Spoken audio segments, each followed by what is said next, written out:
Hi friends, welcome to Yashikar. இன்னைக்கு episode ஓரளவுக்கு பரவாயில்ல, கொஞ்சம் நல்லா தான் இருந்துச்சு. இந்த பக்கம் காவேரி விஜய் அவங்களோட க்யூட்டான அந்த பலூன் பிடிக்கிற அந்த சீக்வன்ஸ், அதே மாதிரி அங்கே மகா சூர்யா அவங்களோட பலூன் பிடிக்கிற அந்த சீக்வன்ஸ் நல்லா இருந்துச்சு ரெண்டு பேரோடதுமே. அதே மாதிரி இன்னொன்று, ஸ்விம்மிங் பூலில் வந்து குளிச்சிட்ருக்காரு விஜய். காவேரியை அவ்வளோ ஹர்ட் பண்ணுற மாதிரி பேசிட்டாரு. ஆனால் அதுக்கு சரியான பதிலடி கொடுக்குற மாதிரி காவேரியும் வந்து ஒரு சில விஷயங்கள்லாம் சொன்னாங்க. நீங்கள் 2 முறை விழுந்தீங்க, நீங்கள் விழுந்தா விபத்து, நான் விழுந்தா பிளான் பண்ணி பண்ணனா அப்படின்னு சொல்லி கேட்டாங்க. விஜயோட முகமே மாறிடுச்சு. என்னடா இப்படி பேசிட்டோமேன்ற மாதிரி எதுவுமே வாயே பேசாமல் அங்கேருந்து கிளம்பி போயிட்டாரு. இதில் ராகினியோட நெக்ஸ்ட் பிளான் வந்து பண்ண போகிறாங்க. என்னென்னா, நம்ம காவேரிக்கு நீச்சல் தெரியாது அப்படிங்கிற ஒரு விஷயத்த வந்து சொல்லியிருக்காங்க. நீச்சல் தெரியாது அப்படிங்கிற விஷயத்த கேட்ட உடனேவே காவேரியை தண்ணியில் பிடிச்சி தள்ளிவிட்டு அவங்கள வந்து சாகடிக்கணும் அப்படிங்கிற மாதிரி பிளான் பண்ணிருக்காங்க. அவங்களுக்கு ஏற்ற மாதிரி அங்கே இருக்கிற சிசிடிவி கேமராவும் ஒர்க் ஆகலை அப்படிங்கிற மாதிரி சொல்லியிருக்காங்க. இப்போ ராகினி தண்ணியில் பிடிச்சி தள்ளும்போது கண்டிப்பாக விஜய் தான் வந்து காப்பாற்றுவார், அவங்கள டேக் கேர் பண்ணுவார்.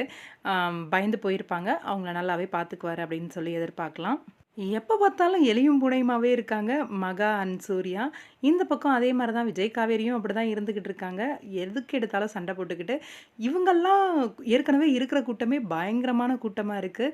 இதில் இவங்கெல்லாம் வேற எதுக்குடா வந்தாங்க அப்படிங்கிற மாதிரி தான் இருந்துச்சு. இந்த பக்கம் கோட்டீஸ்வரி வந்திருக்காங்க, அந்த பக்கம் அதே மாதிரி காவேரியோட அம்மாவும் வந்திருக்காங்க. அம்மா தங்கச்சி அவங்க எல்லாமும் வந்திருக்காங்க போல இருக்கு. இவ்வளோ பேரை வர வச்சு என்னதான் செய்கிறாங்க அப்படிங்கிற மாதிரி இருந்துச்சு. கண்டிப்பா சீக்வென்ஸ் வந்து இவங்க எல்லாருக்குமே குடுக்கணும் அப்படின்ட்டு குடுக்குறாங்க. ப்ரமோ அந்த ப்ரீகேப் பார்த்தீங்கன்னா தெரியும். கோட்டீஸ்வரி அவங்க சூர்யாவோட அம்மா அவங்கள வச்சு ஏதோ காம்படிஷன் போகுது. அம்மாக்கள வச்சு ஏதோ ப்ரோகிராம் பண்ணுறாங்க போல இருக்கு. கண்டிப்பா மகாசங்கம் வந்து இந்த சீரியல் குவாலிட்டியா இருக்கு பாருங்க அப்படின்னு சொல்ற மாரி நெறைய சீக்வென்ஸ் வைக்கிற மாரி இருந்திருக்கணும். மகாசங்கமம் வச்சு ஒரு ஃபன்னா, என்டர்டெயின்மெண்ட்டா கொண்டு போற மாரி எல்லார வச்சும் சீன்ஸ் வந்து கிரியேட் பண்ணி போயிட்டுருக்கு. கண்டிப்பா பார்க்கவே முடியல. இதில நெகட்டிவ் கேரக்டருக்கு மெயின் இம்பார்ட்டன்ஸ் குடுத்து சீரியல் வந்து மூவ் ஆயிட்டு இருந்துச்சு. ராஜலக்ஷ்மி கிட்ட அவங்க சித்தி பேசுறது, அதே மாரி இந்த பக்கம் ராகினி வந்து அவங்க அப்பா கிட்ட பேசுறது, இதெல்லாம் தேவையில்லாத ஆணின்ற மாரி இருந்துச்சு. இந்த வீக் மட்டுமா இல்ல நெக்ஸ்ட் வீக்கும் கன்டின்யூ ஆகுமா அப்படின்னு தெரியல. ஏன்னா, இங்க வந்திருக்க கூட்டம் எல்லாம் பார்க்கும்போது நெக்ஸ்ட் வீக் கன்டின்யூ ஆகுறதுக்கு வாய்ப்பு இருந்தாலும் இருக்கு. பார்ப்போம், வெயிட் பண்ணி என்ன அப்படின்ட்டு. உங்களோட கருத்து என்ன? இன்னைக்கு மகாசங்கமம் பத்தி கமெண்ட் பாக்ஸ்ல சொல்லுங்க.